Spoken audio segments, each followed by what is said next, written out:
Good afternoon. Welcome to Kent City Council Workshop for Tuesday, August 18, 2026. We have two items on our agenda. First is Recode Kent Phase 3 update, and we have Deja Mitchell. Welcome.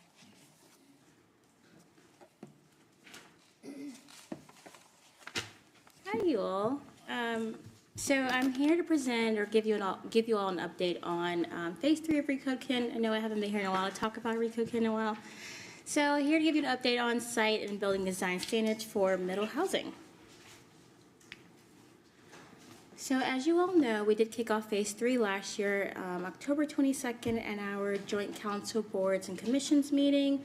So this really helped to start laying the groundwork with understanding the community's priorities when it comes to site design of middle housing and how to develop site design requirements around existing site challenges such as existing homes or trees.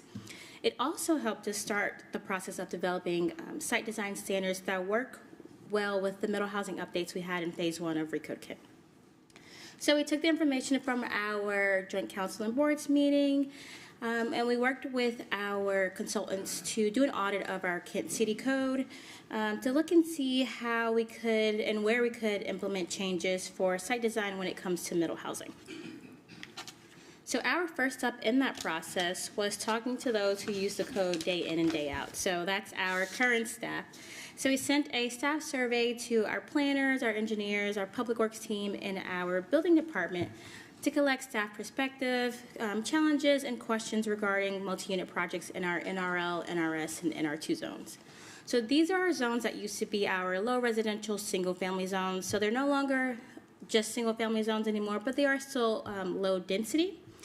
So during this survey, we found that development standards, design guidelines, and civil right-of-way improvements tend to be the most problematic requirements when implementing permits for residential development. So the problems with these permits essentially must be addressed successfully to implement our middle housing site design code for Kent. So essentially our engineering, our public works, and our planning code all needs to work in tandem, which can be a feat, but we're working on it. So we took these results and we brought them to a workshop with our engineers and our developers. So on February 10th, we had a site design workshop with the former mentioned staff. And our goal in this workshop was just to refine and align middle housing implementation guidelines across these two departments. So our main takeaway during this workshop was that each department has a different focus area when it comes to site design review. So development engineering tends to focus on infrastructure, public improvements, and public-private interface, while planning tends to focus on site planning and building configuration. We found that during this workshop that planning and design topics usually more align with the tiered framework. So Tier 1 would be 1 to 4 units, Tier 2 would be 5 to 9 units, and then Tier 3 would be 10 plus units. We also had them rank their priorities within this tiered framework, and each department agreed that smaller projects warrant simpler, more flexible standards, while larger projects may warrant a stronger criteria or some additional requirements. Essentially, the more requirements we have for infill units, the less likely a developer is willing to keep a home. They're more willing or more likely to kind of clear the slate and build from start, especially when we're regulating them a lot more harshly. We're having more regulations just for infill. So after that workshop with our engineering team, we realized we needed a lot more alignment with our public works / engineering standards and our planning standards. So we had 2 additional workshops with our public works department. As most of the design elements impacting private property usually doesn't affect public works, however, there are topics such as access, parking, utilities that do affect the design and can be project killers, which is why last year we did implement that small-scale infill development improvement exemption. So during these workshops, we first gathered input, explored solutions, but also looked at stormwater and drainage. Again, these can be project killers when it comes to middle housing, so just trying to figure out how our planning code and our public works code can work in tandem.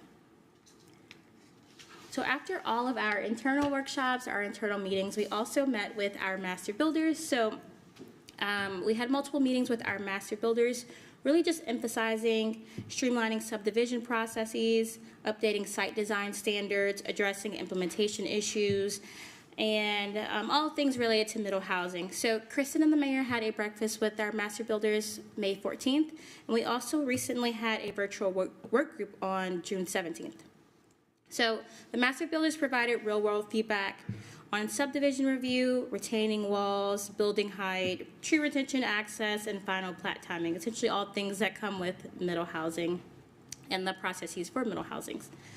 So these meetings really help to ground the conversations with master builders and to understand what issues developers are having when it comes to Kent's code for middle housing, and also what works well with our code that we implemented in Recode Kent.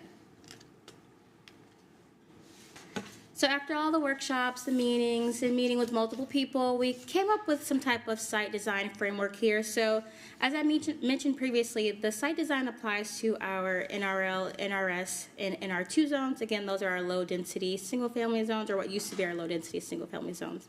Still low density. And then also having that unit-based threshold. So again, that's at tier 1, so the 1 to 4 units, tier 2, and tier 3. We also wanted to focus on, or focus by tier. So tier 1 and tier 2 having some type of basic site function with some type of sharing. So whether that's sharing of access or parking or whatever the case may be. Where tier 3, so that 10+ unit would have some type of, would have full site planning. So thinking about the overall scale and the overall parcel when it comes to landscaping, amenity, and overall just a stronger criteria for those larger units or larger developments. So moving on to goals for site design, and really our goal for this workshop here. So our first goal is to agree on policy and intent. So we'll have some principles coming up that we want to get you all's opinion and feedback on, and really want to narrow those down to help us guide us with our regulations going forward. We want to create clear and easy to implement standards, create predictable outcomes, right-size regulations for issues, particularly for Kent, evaluate and remove barriers as best we can, protect community outcomes, and build flexibility when possible. Everything doesn't necessarily have to be black and white. So if we can build in flexibility, we'd like to do that, and coordinate across various requirements. So as I mentioned earlier, we've had to deal or had to talk to multiple departments, and it's just not the planning code that we're dealing with, it's also engineering and public works. So making sure we have that coordination across those departments. So jumping into our first section here, so that's building orientation design. I have a couple principles for you all, so I'll go over them. We have about 7 main principles.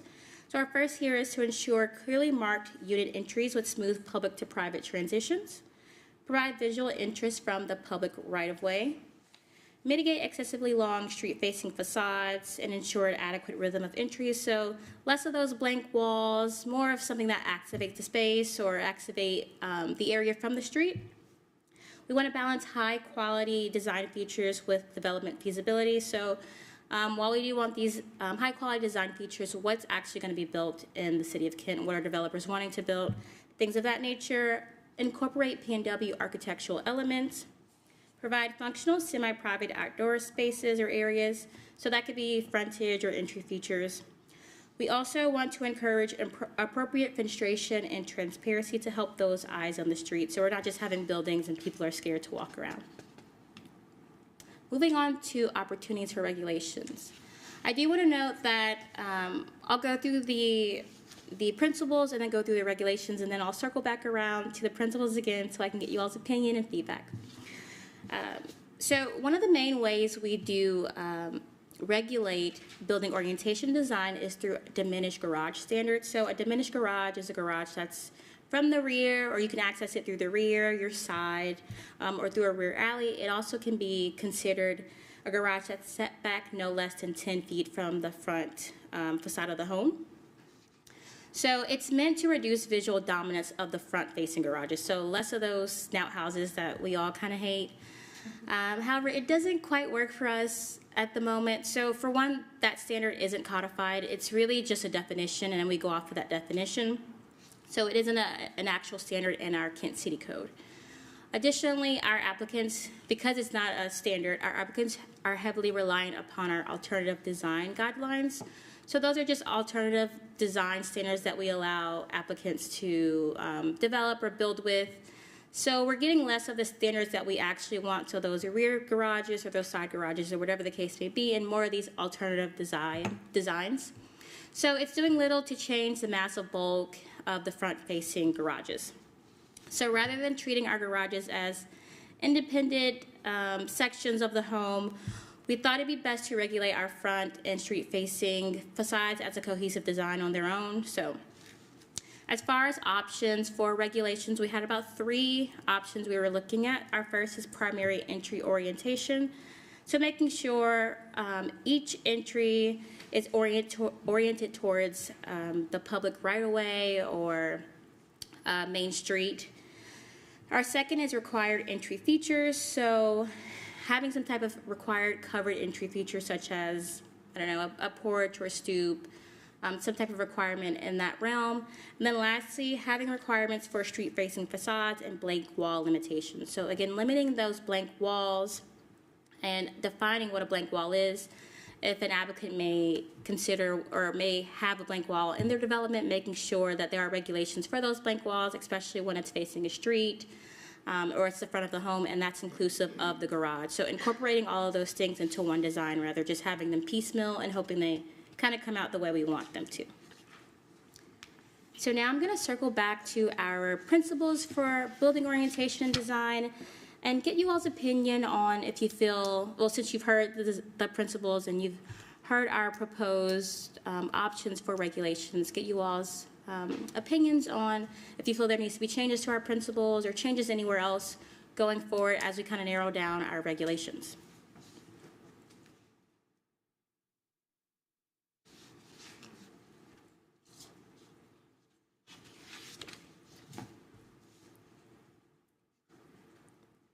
It's okay if you don't.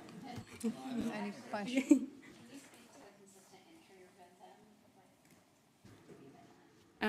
Let's see, what number is that? Sorry. Number 3.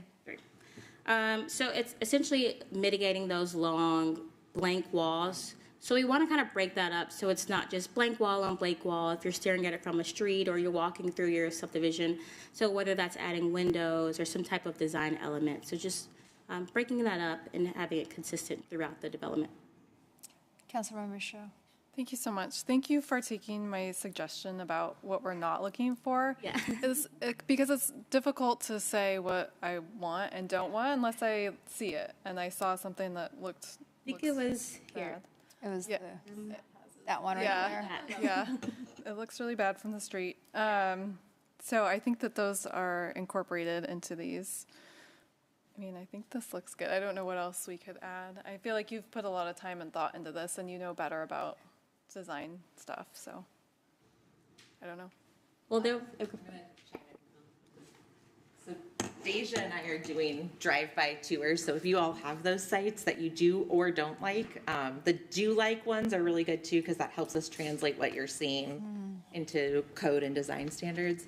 The one thing that Deja was highlighting with the diminished garages, that was a very specific, I've been told, I wasn't here for it, it's a very specific point in time problem that the reason why it was regulated was because it was the snout house. And so we specifically said we're going to regulate diminished garages. Almost as soon as that was implemented, we had to start creating these other workarounds because they didn't translate to what actual building product could accommodate or would accommodate for the market. And so when we were looking at this, we said, you know, and all through phase 1 of the code, that was what we heard time and time again from developers, people that build housing, is we hate having to go ask for these alternative metrics to meet this requirement. Like, can we revise this?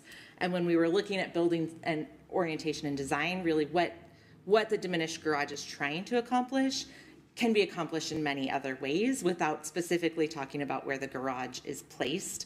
That can lead to still really good looking products in neighborhoods. And so wanted just to highlight that that was a specific solution for a specific time, that we're not seeing developers have that same challenge as much anymore. And so we still want to have garages not be the most prominent feature, but there's other opportunities for flexibility. So just wanted to clarify a little bit of that as a strong response that we heard from the community of builders when we asked what's not working in our code. So highlighting some of the responsiveness of why we're looking at this from a different approach through different methods. So, good job. Thank you, Kristen. Any other questions or comments? All right, we can continue on.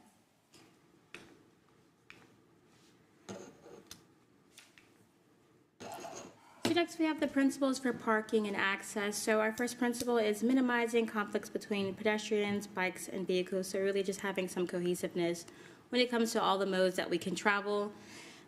Mitigating the presence and impact of parking and vehicle access on the public realm. So again, making sure our parcels aren't just parking. We have some coordination between our parking, our landscaping, whatever the case may be. We also want to encourage shared driveways, rear access parking, and low impact infrastructure. So again, making sure we're just not having all parking and all concrete or cement or whatever the case may be. We also want to produce legible access ways within sites between public right-of-ways, doorways for pedestrians. So again, that multimodal way of travel, especially for our pedestrians, for people who may not drive, making sure they can get to the sidewalks or driveways or homes, whatever they're trying to get to. And lastly, improving neighborhood connectivity through the expansion of our public street network and pedestrian and bike paths. So moving on to possible opportunities for regulation when it comes to parking and access. So we have about 4 main opportunities here. Our first is required pedestrian connections. So that's just requiring a paved pedestrian connection between each building entrance, the sidewalk, the street, just making sure people can get around when they're not inside of a car. Also parking locations. So having some type of required locations for parking when it comes to middle housing on the same parcel. And then maybe having minimum parking setbacks. Our third one here, is driveway and curb cuts. So thinking about alley access, if it's possible, I know we don't have a lot of alleys here, but if it's possible, some curb cuts, maybe how wide they are, how many do we want, driveway locations and spacing, as well as shared driveways. So again, we want to encourage shared driveways. And lastly, we have private street requirements, so thinking about minimum and maximum driveway widths and fire access, and also private street requirements when it comes to certain circumstances, so such as future connections, or maybe requiring on-street parking, temporary dead ends, just all the litany of things that come with just a street in general. So thinking about that, I will say this is one of our sections where we're continuing with talks with our public works and our engineering department. So again, like all of these regulations haven't been narrowed down, but this is one that we will have to continue to coordinate throughout our departments. So circling back again to our principles here, opening up the space, if you guys have any feedback or anything, if you feel that it aligns or doesn't align. So I just have a comment. Sure. One design I really liked is, and I know they're no longer in Kent, but the bridges neighborhood. Okay. Which in Kent, Melbourne. My friends live there, and it's always pleasant, like even when, so they have that alley system where all the parking is along the back, and then the houses are right on the sidewalk in front. And we've been there during the holiday events, and there's always plenty of parking. Yeah. And so they've managed it really well to put all the residential parking behind, and then having that just like frontage, Central Park, and parking, yes. So are you saying that you like this one for the parking and the access aspect of it? Yeah. Okay. Councilmember Michaud. Thank you. I'm wondering, are we keeping, I know we have some sort of rule where only a certain percentage of the property can be paved. Are we keeping that as is? So it's a regulation we've been looking at and determining if it's still serving its purpose or if we should change it to an incentive or something of that nature. So technically right now it's as is, but it may not stay that way. It's just a couple of regulations that we're looking to change and maybe incentivize or provide some flexibility. Okay, thank you. I think we were talking about site coverage, correct? Yeah. Okay. Any other questions or comments? All right, thank you. Keep moving. Right, so I'll move on to our last section here. So we have landscaping and amenity space. So each one is broken up. So for amenity space, we want to integrate functional, semi-private, and private amenity spaces into new residential development. So strategically locating semi-private and shared amenity spaces to maximize use and encourage social interaction and activate the street edge as well. We also want to provide flexibility when it comes to open space, or when it comes to development when there is open space or a park nearby. And also encourage creative solutions to combine on-site amenity space requirements with required landscaping. Moving on to landscaping design. So we want to embed new landscaping elements into residential development that support urban cooling, habitat, and environmental advances, and a green aesthetic for the Kent neighborhoods. We want to balance tree retention and planning requirements with site constraints and development feasibility. We'd like to incentivize the retention of significant trees and healthy planting patterns for new trees. Encourage native and drought-tolerant species selections when developers are planting. And incentivize green stormwater infrastructure. And lastly, use landscape features to buffer residential development from busier streets or neighborhood land uses. So for opportunities for regulations, we've heard from our community that green space is super important. People want some type of green space, whether it's in their current state of the home or a new development. They also prefer a mix of shared and private spaces. From those who do build houses to our developers in the area, they prefer a holistic approach to tree canopy, so looking at our tree canopy as a whole. And then also having flexibility in landscaping regulations and not having landscaping regulations that are super rigid. So we took all of this, we thought about our opportunities and what we could do with this information, and we came up with about 3 categories. So our first is amenity size and location, so thinking about that shared versus private, and if the shared versus private is on grade or at structure, and then having possibly preferred locations of our amenity spaces. Next, we have on-site recreation and open space requirements.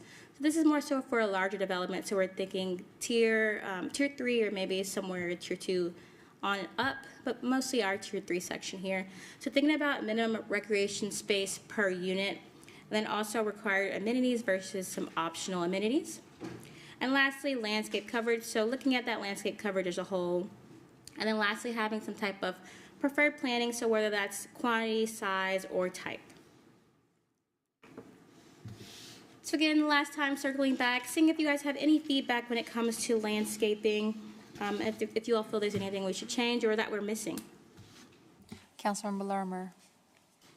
I doubt you'll be surprised by my comments. And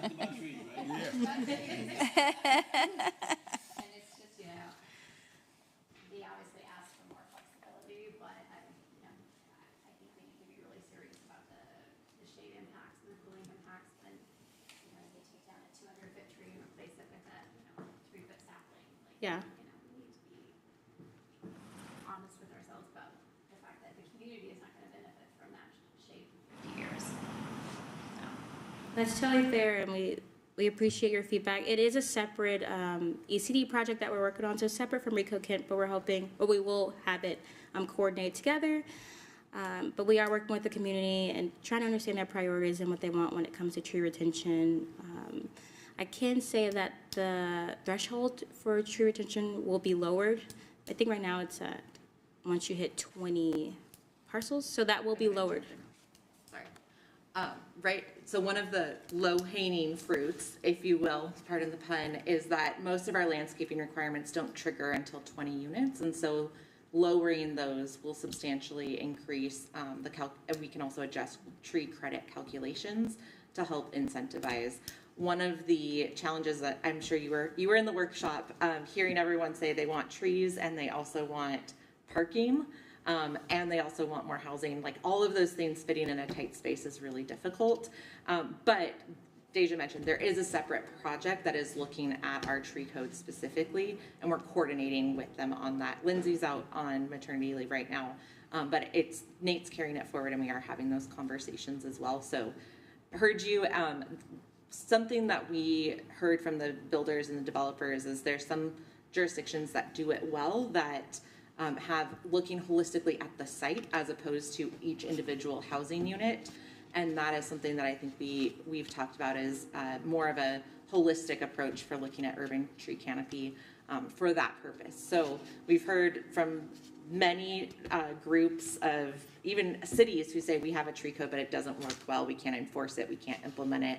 And others that say, yeah, it works pretty well. We're actually getting more canopy coverage than what we expected or what we were asking for. And so we're trying to find that balance in that. And so that is something that's for sure in our minds as we're working on this part. Any other questions or comments? Councilmember Michaud. Thanks. When we're looking at this, are we thinking about like street trees as well? And then if a developer puts in a sidewalk and then a strip of trees, like, is that their responsibility or the Public Works? If you want to check. He just walked in. Other conversations in the works right now. So. Yeah, when we require landscaping as part of the street frontage, those are the responsibility of the adjoining property owner or the HOA. Okay, great. I like that. So it's something we can think about too, is having street trees as part of their canopy. All right, we can continue then. Okay, so as we close out this workshop and kind of come to the end here, I do want to mention that we're not just having these regulations and writing them up and then they're becoming code. We also are testing them against what we currently have in our code and then what we're proposing to see how they fit in current KIT sites. So looking at parking and access, landscaping, and how all these things fit in our larger and smaller sites. And then lastly, I mentioned this earlier regarding site coverage, but there are some additional standards that carried over before Recode KIT that we have been evaluating whether these standards continue to achieve the outcomes that we want for the city and how they can be used more intentionally when it comes to guiding future development in Kent. So whether that's creating some type of incentives or providing some additional flexibility when it comes to these standards. So these are in our back pocket, and like I said, they could change. We're more so just looking into how we can go about it going forward. And lastly, I have more questions for you all, just some more discussion questions, just so we can grasp what we're looking for in this in all our middle housing changes. So our first question here is, do you all agree with that scaled approach that I mentioned earlier to facilitate infill development? So that's at tier 1, 1 to 4 units, tier 2, 5 to 9, and then tier 3, 10 plus units. Seems fair.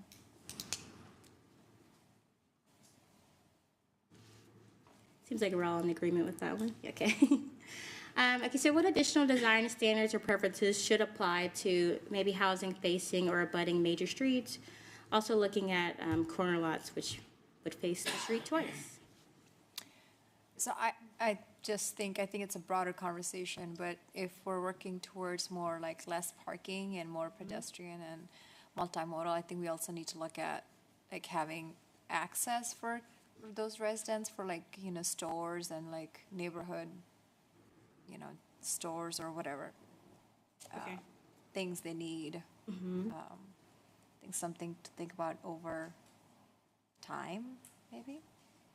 Okay, so like accessing those developments. Services, yeah. Okay.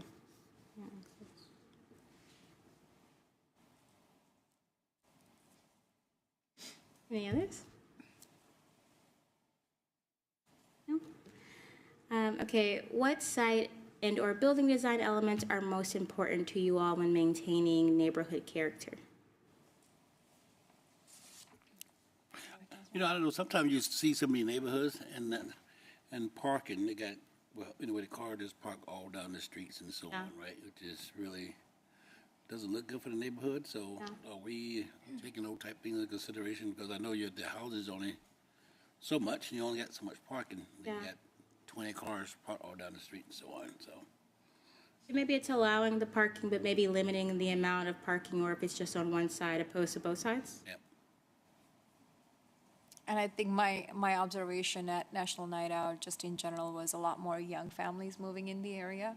So having that, like, sort of a family-friendly spaces where, kids they can ride bikes and, walk or with their parents or whatever they're doing, like just having more neighborhoods that are built for keeping in mind, like, I guess, more safety.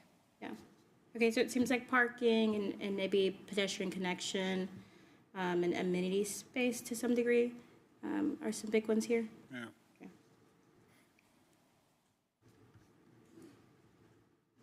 Any others? Okay, for the last question here, are there any sites or building designs you've seen that you really like within the city of Kent, or it could be somewhere else, and what reason was that? I know we mentioned one earlier, the bridges. Is there any other ones you all feel that you really, really like? And it doesn't have to be, like, you don't have to give me a particular design standard, but it's pretty, that's fine too.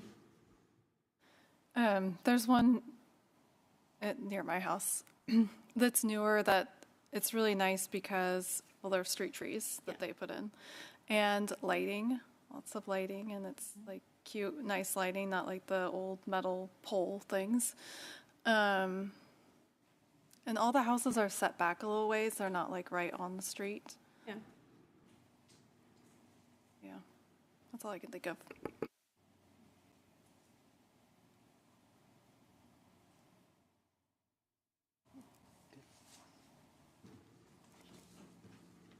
Well, if there's no other feedbacks for this question, I'll close it out here. So for next steps, we will have some division of land updates. So that's, again, looking at unilot subdivision and possibly planned unit development. So we did implement unilot subdivision in our prior updates to Recode Kent. So maybe looking at that, maybe making some updates to that, as well as doing more engagement. And then lastly, we'll have some draft site design code for you all. That's it. All right, thank you so much. Thank you all for having me. Have a good night. Thank you, Deja. All right, we are second presentation. We have Commander Baba with drones as first responders. Welcome.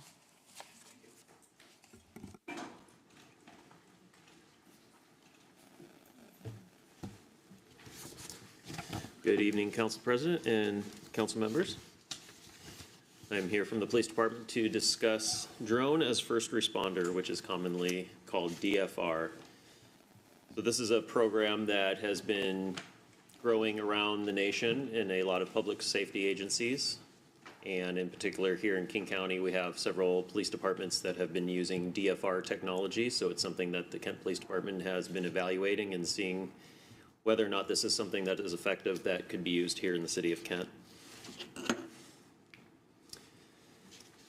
So firstly, DFR is a public safety program in which a pilot remotely launches a drone from a fixed location when a 911 call is received, so that first responders can use live video to quickly assess the situation before ground units arrive.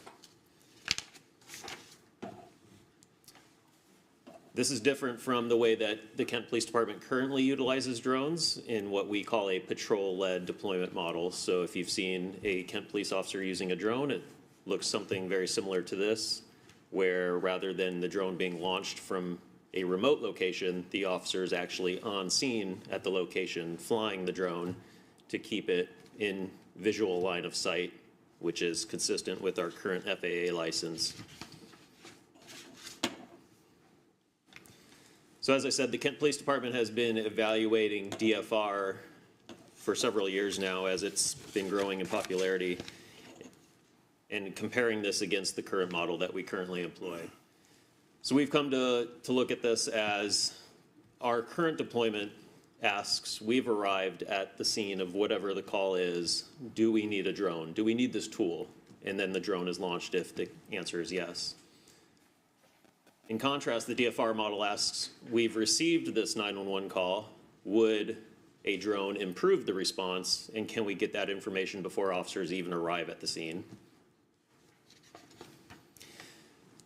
So we think this information can improve a response in a variety of ways because it provides that information before the officers arrive, such as the nature of the exact type of call, what the officers are going into, the potential danger level or lack thereof, the number of suspects that may be involved, the direction of travel, all this information before they arrive.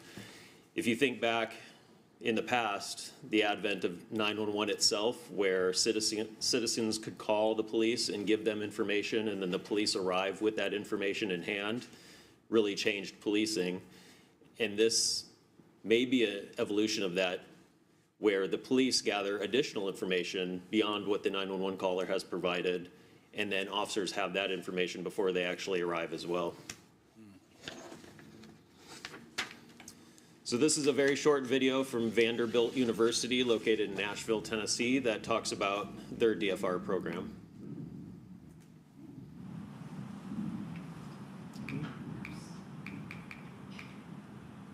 Are you clicking that, Kim, or am I? I'm trying to go backwards. Okay, go ahead. Whoops. Oh, it's.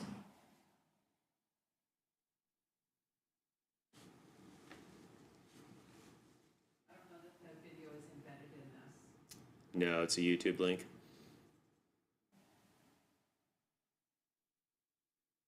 If not, we can move on. Yeah, I'm not. That's fine. So this is a side-by-side comparison of some of the high-level features or the contrast between the two models. In our current model, as I said, an officer responds to a call, arrives, assesses the circumstances, then either requests a drone from another officer who then responds with that tool, or if the officer is a drone pilot, the officer can launch that drone from the scene. The launch prompt for a DFR model would be the 911 call originally. So that drone is then remotely launched to the scene as the prompt for that. What this does is it changes the drone's place in the response. So currently we utilize a drone as a secondary responder or a tactical tool to gain additional information once we've already arrived. In the DFR model, the drone becomes a first or a parallel responder. And again, this is launched by a officer, a pilot. It's not an autonomous AI-driven thing. It's an officer remotely flying that drone to the scene and gathering that information. So the time to information with the DFR model, it's potentially before the officer arrives, whereas in our current model, it is after the officer has arrived and already deployed that drone. This also, we believe, changes workload in that in the DFR model, that drone can be flying and gathering information and allowing the dispatched officers to actually focus on driving to the scene and then doing law enforcement business at the scene, as opposed to having to unpack additional tools, and that takes them out of the immediate face-to-face response with victims, witnesses, suspects, etc. The coverage obviously changes quite a bit because in a DFR model, you can deploy those resources in strategic locations around the city to have a quick response. In our current model, the drone can only be deployed where the officer happens to be with that tool. So the potential to change ground response is significant, we believe. In our current model, it's extremely limited because officers have already arrived, they've already committed resources to the event, and then they launch that tool. In a DFR model, it's greater. It can determine what type of resources are needed and the number of those resources. And in many cases, that may not be police resources. That may be the fire department. That may be a co-responder program, a mental health resource, a public works resource, a resource other than the police. If Kim shuts down the PowerPoint and reboots it, she can play the video. All right. So do you want to just keep presenting? Kim can go through that and then get the video ready? Sure. Cool. Sure. All right. Thank you.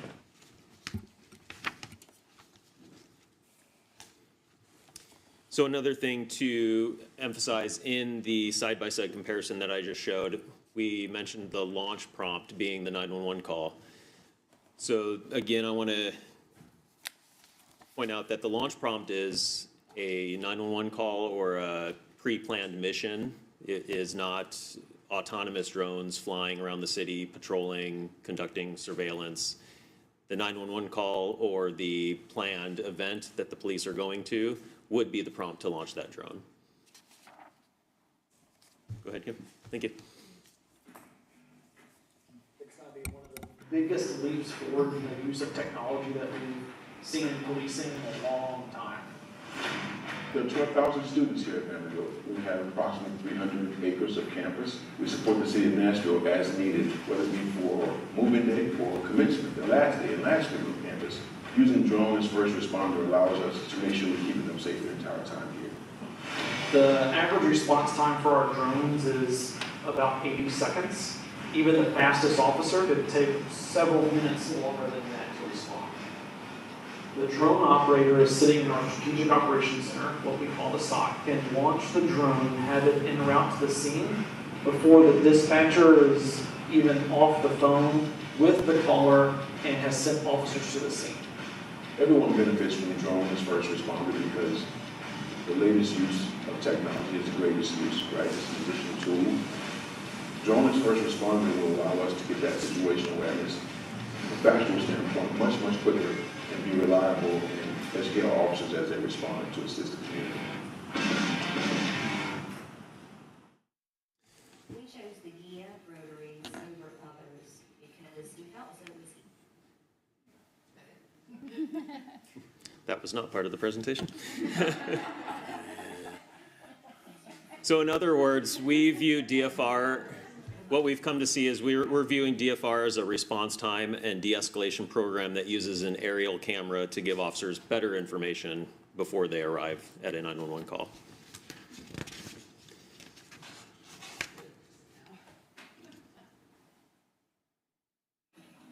That was one of the big items that just seemed like it was easier for people. I think it's also a effect on cows.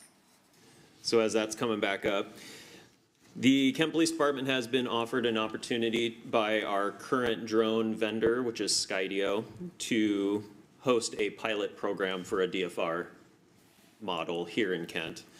That pilot program would be no cost to the department. We would only be supplying the pilots to fly the drones. All the equipment and the installation would be supplied by the vendor. We would tell them where we would want the docks placed in our city. They've offered us 4. And that they've offered those for a 1-month period so that we could trial that, gather data, and see if it works for us, if the intended positive effects are realized here in the city. The drones would be flown by Kent PD pilots from our police station. They would receive additional training on the differences between flying it from the field versus flying it from a computer. We would also obviously have to obtain an additional license from the FAA to operate drones beyond visual line of sight. The advantage is that the technology provides additional airspace awareness so that you don't have drones colliding with any other objects in the airspace. And as part of that, we would, as I said, be collecting data and information on how that changes our response to calls, any positive outcomes, what exactly we're doing with the drone, the number of flights we've done, the dates and times. Our intent would be to publish that publicly to show the public exactly what we're doing with drones, the changes from our old program to our new program, and that would also entail an additional updated policy by us to talk about the new technology and its use.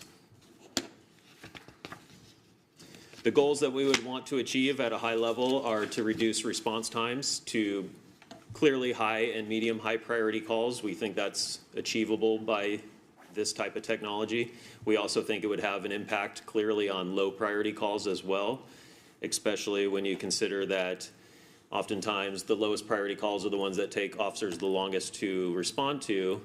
And if we can get a drone there quicker and determine if that is still something that's actively occurring, if we can provide a response to the person who called us right away because we've got eyes on the situation immediately and either determined it's founded or unfounded.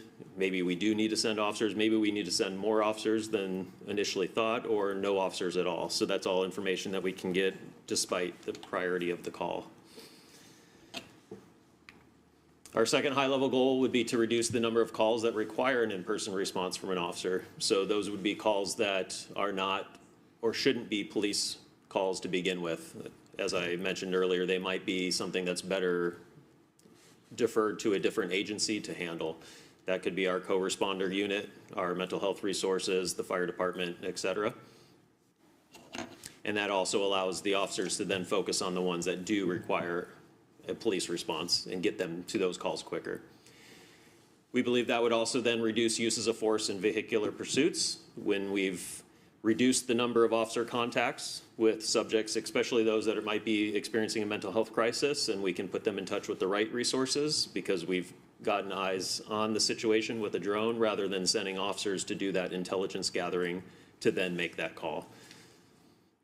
We also think when you can follow vehicles safely with a tool in the sky that doesn't necessitate a police vehicle chasing them at high speed, that can slow down situations and reduce those vehicular pursuits. I got a quick question. Sir. So, let's say, I don't know, you be here at the station and you got an incident, I don't know, up on East Hill, right? So will that drone actually go from here to the East Hill, or do you have that at a docking station? Have that be close by, or how does that work? So the range is pretty good. One of the upcoming slides, I'm going to show you where we've plotted the perhaps best locations to install those. But yes, it could reach the East Hill from downtown here. And when will you use this and when will you not use it? Right, so the first major prompt would be 911 calls. Okay. So in response to a 911 call, if it makes sense to could we get information that is advantageous by flying a drone there, then we would prefer to get that information right away with the drone.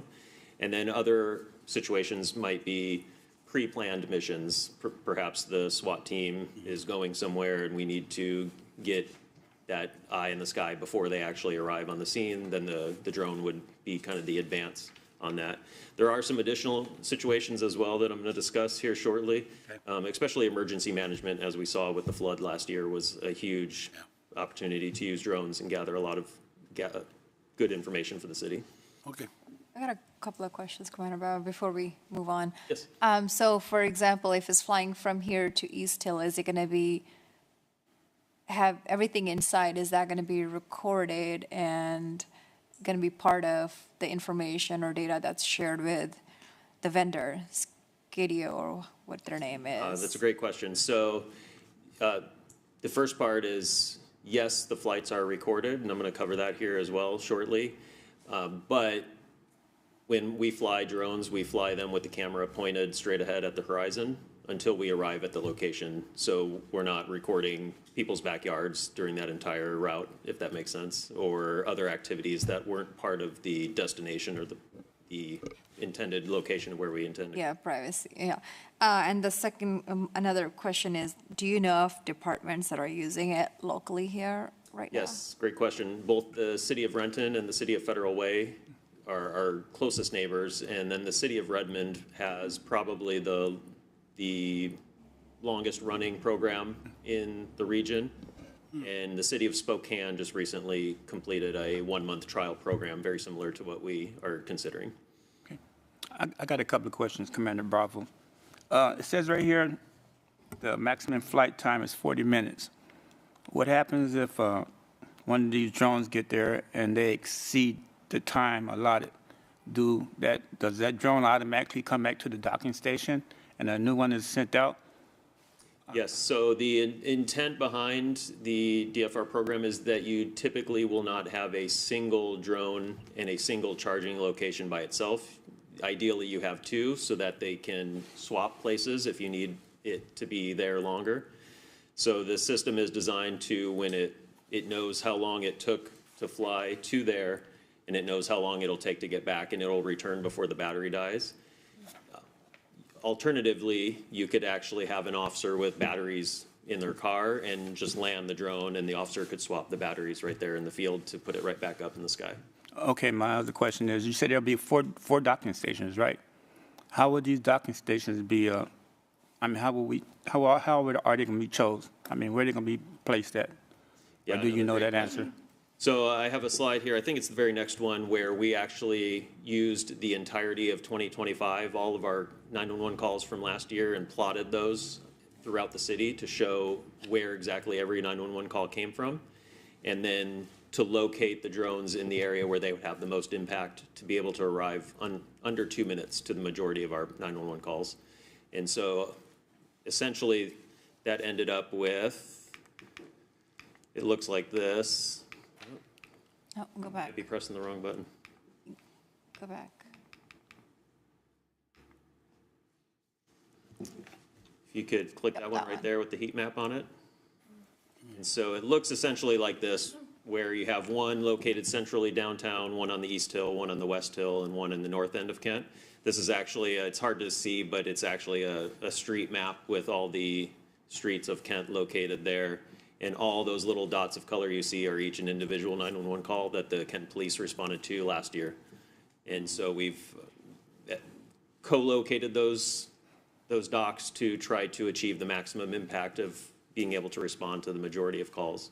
So I believe in this model that having them located there allowed them to respond to, I believe, 80% of our 911 calls in 2 minutes or less. In 2 minutes, okay. And to piggyback on Council President's question about the recorded video, will these drones have the capability to use the automatic license plate readers technology? That's a great question. So no, they are not ALPR equipped, automatic license plate reader technology. These drones do not have that technology on them or installed. Okay, thank you. Councilmember Larmer? Thank you. I'll admit I'm getting really dystopian sci-fi vibes here, and there's like some movies that come to mind with automated police forces. I have concerns. I feel like, is this a slippery slope to investigations and non-response uses? Is there any of that happening in the other communities that have already adopted these?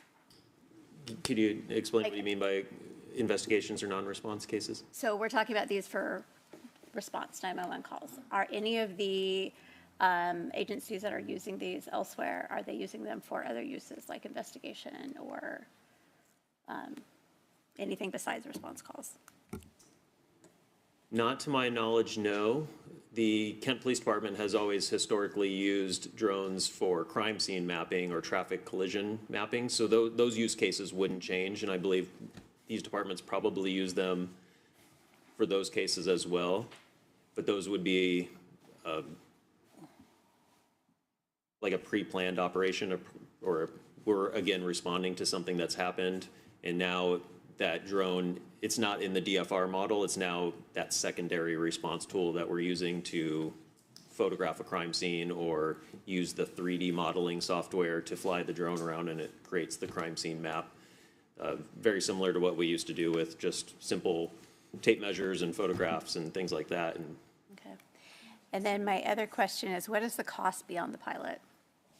That is a good question. I don't have those numbers exactly in front of me right now. Those are numbers that we're currently gathering from the company and negotiating as far as what that might look like in the future. I don't have it immediately available, but can definitely get that to you. Okay, thank you.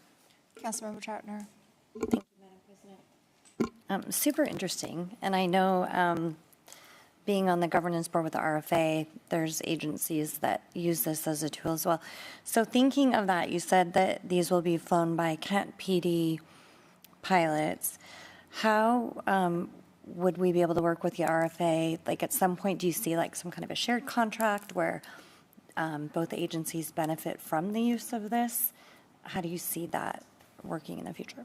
So there are a lot of agencies that do share the asset with other either public safety agencies or other entities within the government, and we have begun exploring some of those conversations at the director level here in the city of could that be a tool that other departments within the city could use. I know there's a strong case for Public Works to use it for especially things such as bridge inspections where you can fly a drone under a bridge and inspect the bottom of the bridge for damage, things along those lines. For water sites where it's not either easily accessible by foot or you have towers and high locations where a drone can fly up and inspect those sites. And then obviously, in addition to just regular emergency management response, such as the flood from last year, we also commonly use drones already to assist the fire department with the thermal imaging capability that the drones have. So fire departments on the scene of a fire, they're spraying water, and we've several times flown drones to look for those hot spots and tell them where they should direct the water to. Any other questions or comments? I got a question. Kim, I'm having trouble with this. Can you go back for me Go ahead, Councilmember Boyd. to the goals? The next one down, right? Councilmember Boyd has a question. Yeah, I got one last question. Skydio, was these the first drone manufacturing company that you looked at, or are you planning on looking at other drone manufacturing companies? So I have a slide coming up here that shows that the Skydio model is what we currently fly as the patrol-led deployment model. So that's what we are currently flying from the field.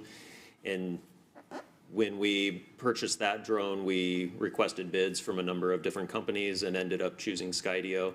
So Skydio has offered us the dock to locate, to charge the drone and test that. But certainly, we would need to go through a formal process before actually making a purchase with any company to comply with Kent City Code. Okay, thank you.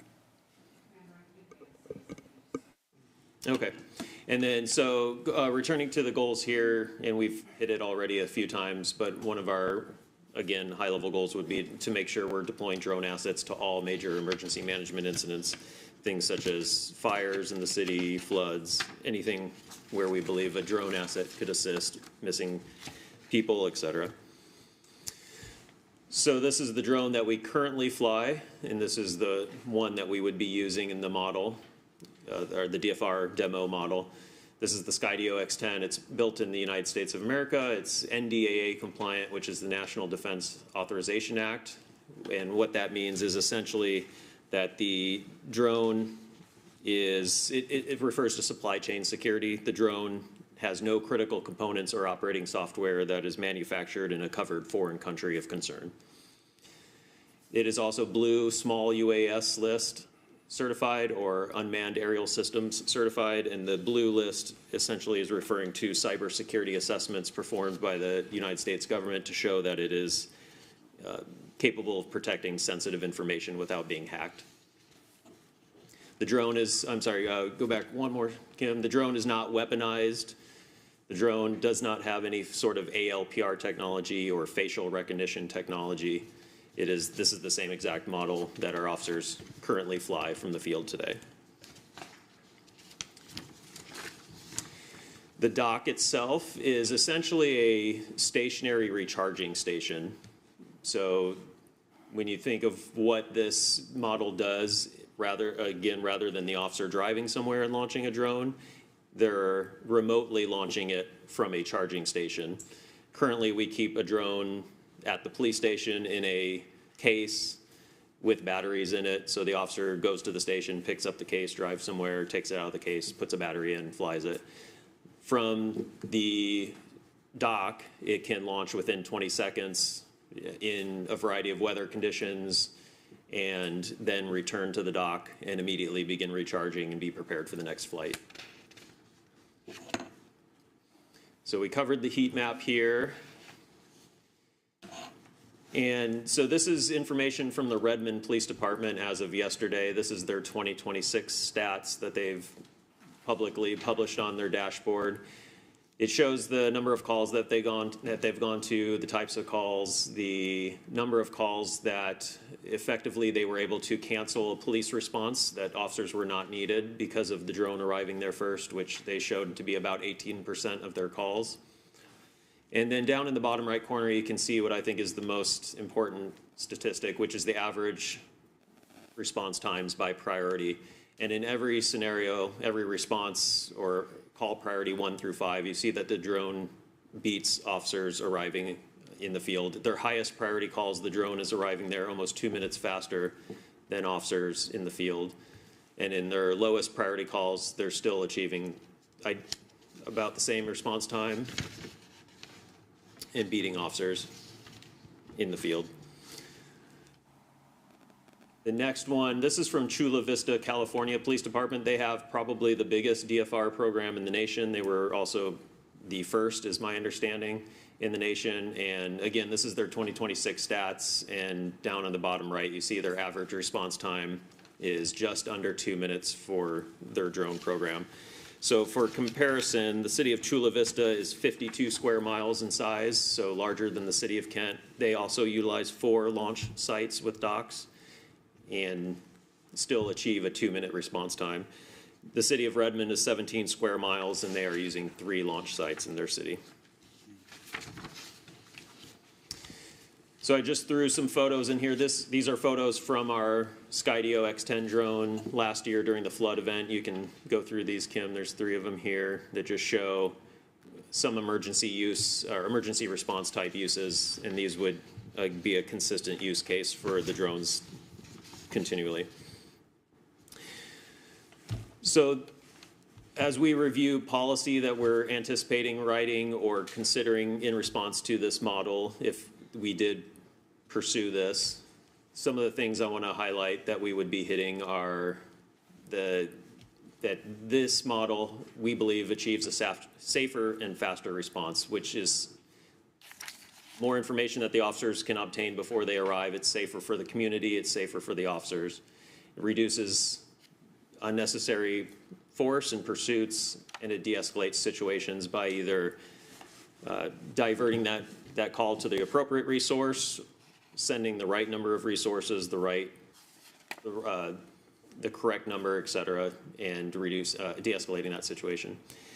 We believe that the public trust is gained through transparency, so our intent would be to have a public dashboard very similar to what Redmond is doing, where we have our policy listed, we're showing each use case of the drone, showing the activities and outcomes of how those drones are used.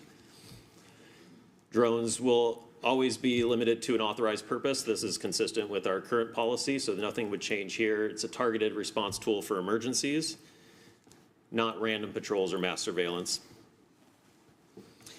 The cameras on the drones are always focused on the mission, not private life. This is, again, consistent with our current policy where I talked about we record the event, not people's backyards, flying around their homes, their private life, et cetera. As I mentioned, every flight is recorded for accountability from start to finish. Non-evidentiary video is deleted within 60 days, and that is our current policy as well. Video is only retained if it's part of an active case or an investigation. As I mentioned earlier about the drones, not only are they Blue List certified and so that the data is securely stored, but all that data that is subject to retention because it's evidence would be stored in our current evidence management system and only limited to those who have access, authorized access to that data, which is also logged anytime it's accessed. And then lastly, I mentioned earlier the enhanced training that our pilots would receive to be compliant with the FAA regulations to airspace safety and awareness, evidence handling, constitutional rights, privacy, et cetera. And that, again, is very consistent with what we are already doing in our existing drone program. So what we think this model can achieve, a DFR model, we believe faster emergency response, improved public and first responder safety, better situational awareness, enhanced de-escalation opportunities, a more effective use of our public resources, and better emergency management planning. If there are any other questions, I'm happy to take them. Thank you, Commander Baba. I actually have quite a few. I truly believe technology helps us being cost effective and it can actually be better, but I have a couple of questions. So how would the calls be identified where to send a drone? Because, there might be a person and then there's this drone that shows up they call 911 and they're expecting a police officer, and this device shows up and they don't know what it is or why it's there, or how is that going to help with the situations with the calls? Sure, I see that as There's two avenues that could take. The first avenue is the drone arrives and the pilot sees things and confirms that, yes, we absolutely do need to send officers to this. This is consistent with what the person said and has perhaps better information. Maybe a suspect is running and he's going this way. And so the officers still respond like they do today, and eventually they will make contact with the person who called 911. In the second scenario, perhaps the drone responds and the situation is not as described, it's not a crime, perhaps the situation has resolved itself and it's no longer needed for officers to respond. And at that time, it would be the pilot's responsibility to make that call to that person and let them know, thank you for calling, but we flew there and we've seen that this is X, Y, Z, or maybe officers are no longer needed. So the pilot would be communicating with the person who called? That would be our intent, yes. Okay.